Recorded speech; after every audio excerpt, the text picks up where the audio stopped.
بسم اللہ الرحمن الرحیم۔ بندر اور مگرمچھ کا واقعہ۔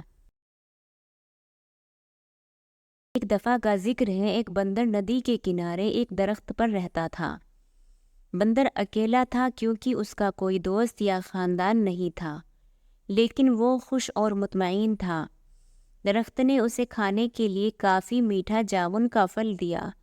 اس نے اسے دھوپ سے، سائے اور بارش سے پناہ بھی دی۔ ایک دن ایک مگرمچھ دریا میں تیر رہا تھا۔ وہ بندر کے درخت کے نیچے آرام کرنے کے لیے کنارے پر چڑھ گیا۔ ہیلو، بندر نے پکارا، جو ایک دوستانہ برتاؤ کرنے والا جانور تھا۔ ہیلو، مگرمچھ نے حیران ہوتے ہوئے جواب دیا، کیا تم جانتے ہو کہ مجھے کھانا کہاں سے مل سکتا ہے؟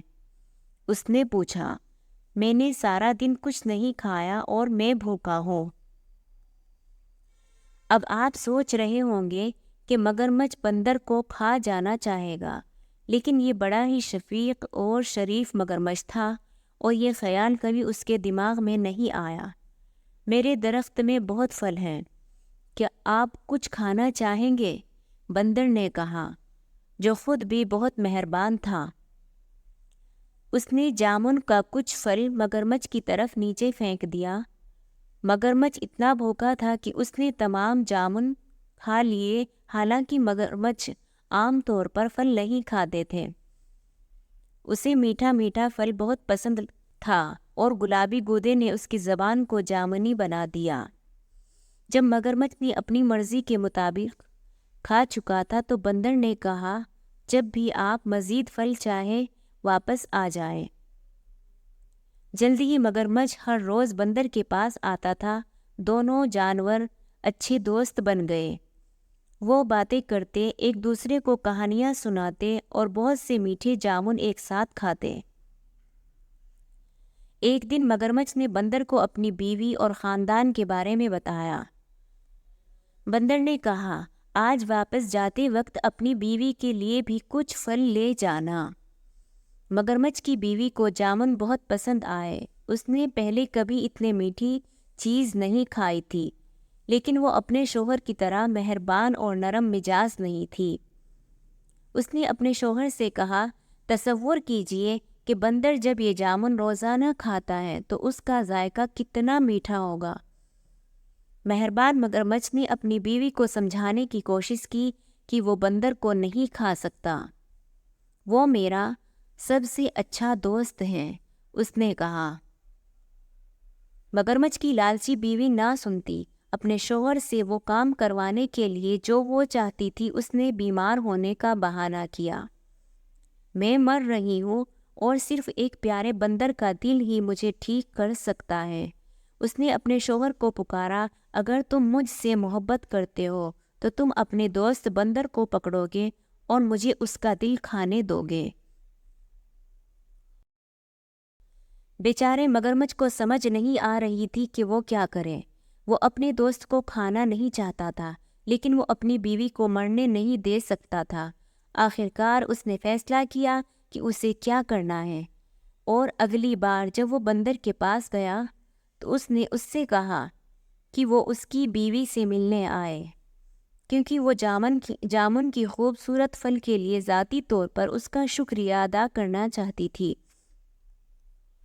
بندر خوش ہوا، لیکن کہا کہ وہ نہیں جا سکتا کیونکہ وہ تیرنا نہیں جانتا تھا۔ اس کی فکر نہ کرو، مگرمچھ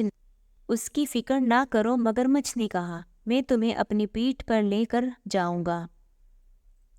بندر راضی ہو گیا اور مگرمچھ کی پیٹھ پر کود کر بیٹھ گیا۔ چنانچہ دونوں دوست گہرے چوڑے دریا میں چلے گئے۔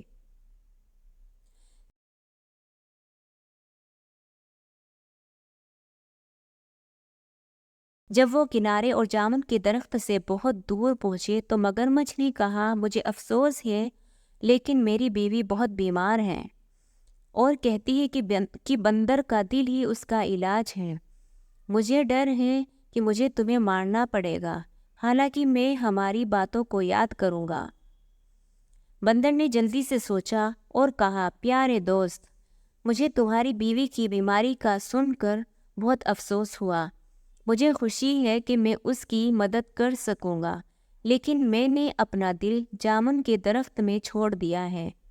کہ آپ کو لگتا ہے کہ ہم واپس جا سکتے ہیں تاکہ میں اسے لا سکوں؟ مگرمچھ نے بندر کی بات مان لی۔ وہ مڑا اور تیزی سے تیر کر جامن کے درخت کی طرف گیا۔ بندر نے اس کی پیٹھ سے چھلانگ لگا کر اپنے درخت کی حفاظت میں چڑھ گیا۔ میں نے سوچا کہ آپ میرے دوست ہیں، اس نے پکارا۔ کیا تم نہیں جانتے کہ ہم اپنا دل کو اپنے اندر رکھتے ہیں؟ میں پھر کبھی تم پر بھروسہ نہیں کروں گا اور نہ ہی تمہیں اپنے درخت کا پھل دوں گا۔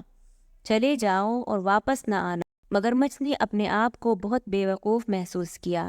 اس نے ایک دوست اور اچھے میٹھے پھل کی فراہمی کھو دی تھی۔ بندر نے خود کو بچا لیا تھا کیونکہ اس نے جلدی سوچ لیا تھا۔ اس دن سے اس نے پھر کبھی مگرمچھوں پر بھروسہ نہیں کیا۔